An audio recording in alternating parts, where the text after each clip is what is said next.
अपनी previous videos में हमने आपके साथ शेयर किया था कि गुस्से में हम बेकाबू क्यों हो जाते हैं और सेल्फ अवेयरनेस क्या होती है। अगर आपने अभी तक वो वीडियोस नहीं देखी तो पहले वो ज़रूर देखिएगा।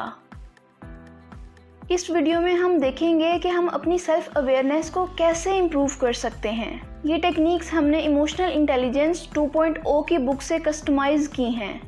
आज हम 3 अहम टेक्निक्स के मुतालिक बात करेंगे। जब हम गुस्से में होते हैं तो फिर हम अपने इमोशंस को जज करने लग जाते हैं, यानी हम कहते हैं कि हमें गुस्सा नहीं आना चाहिए, ये क्यों आ रहा है। इससे क्या होता है कि हमें मज़ीद गुस्सा आता है और वो पहले वाले गुस्से को फ्यूल देता है, जिसकी वजह से हम और एग्रेसिव हो जाते हैं। ऐसे मौके पर आप अपने गुस्से को अच्छा या बुरा जज करने की जगह पे बस ये फील करें कि ये क्या हो रहा है, मुझे गुस्सा क्यों आ रहा है, मैं गुस्सा करके क्या अचीव कर रहा हूँ, क्या मैं अपनी ईगो हर्ट होने की वजह से इसे असूलों की जंग का नाम दे रहा हूँ। सेकेंड स्ट्रेटजी ये है कि आप अपने गुस्से के इफ़ेक्ट को आइडेंटिफाई करें और ये देखें कि इसके क्या क्या नुकसानात हो सकते हैं। मिसाल के तौर पर अगर मैं अपने दोस्तों पर छोटी छोटी बातों पर गुस्सा करती रहूँगी तो वो मुझे अवॉइड करने लग जाएंगे, और फिर अगर कभी मैंने उनके साथ मजाक किया तो वो भी बर्दाश्त नहीं करेंगे। ये बात शायद इतनी मुश्किल ना लगे, लेकिन आप इमेजिन करें आहिस्ता आहिस्ता आप अपने ग्रुप से सेपरेट होने लग जाएंगे। बाकी दोस्त तो एक दूसरे के साथ कंफर्टेबल हैं, लेकिन आपके साथ कंफर्टेबल नहीं।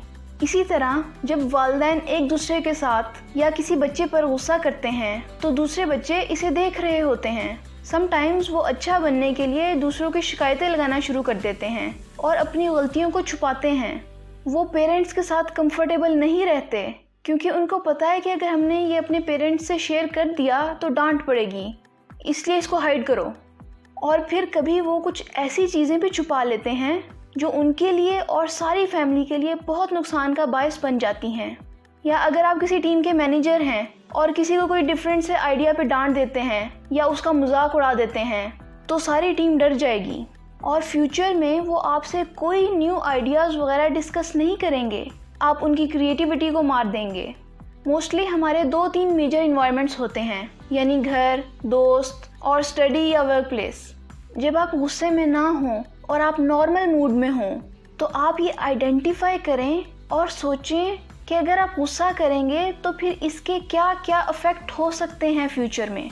इसका फ़ायदा ये होगा कि अब आपको जब भी गुस्सा आएगा तो आपको एक एहसास होगा कि मेरे इस गुस्से की वजह से फ्यूचर में ये प्रॉब्लम हो सकती है। थर्ड स्ट्रेटजी डिस्कस करने से पहले मौलाना रूमी का एक कोट सुनिए, एक दिन हमारा दर्द ही हमारा इलाज बन जाएगा। यानी अगर हम सेल्फ अवेयर होना चाहते हैं तो फिर हमें अपने डिसकम्फर्ट एरियाज़ को आइडेंटिफाई करना पड़ेगा और फिर उसको फेस करना पड़ेगा।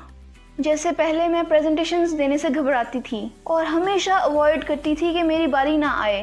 पहले बीएससी लेवल में तो ग्रुप्स में काम चलता रहा, लेकिन एमएससी में इंडिविजुअल प्रेजेंटेशंस थी।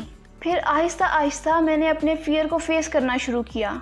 In start it was very painful, लेकिन फिर ग्रेजुअली यही मेरी स्ट्रेंथ बन गया। क्योंकि अगर हम अपने इमोशंस को अवॉइड करेंगे तो ये अंदर ही अंदर पकते रहेंगे और फिर एक वक्त आता है कि ये शिद्दत के साथ वापस आते हैं और कोई ना कोई काम ज़रूर ख़राब होता है। सेम यही हाल बाकी इमोशंस के साथ भी है। यानी अगर आप स्ट्रेस्ड हों, कंफ्यूज्ड हों, बोर हों, गुस्से में हों या गम में, तो जब तक आप इमोशंस को इग्नोर करते रहेंगे ये ज़्यादा शिद्दत से वापस आते रहेंगे। इन शॉर्ट, हमें चाहिए कि हम अपने इमोशंस के इफ़ेक्ट को आइडेंटिफाई करें और इनको जज किए बगैर इनका सामना करें।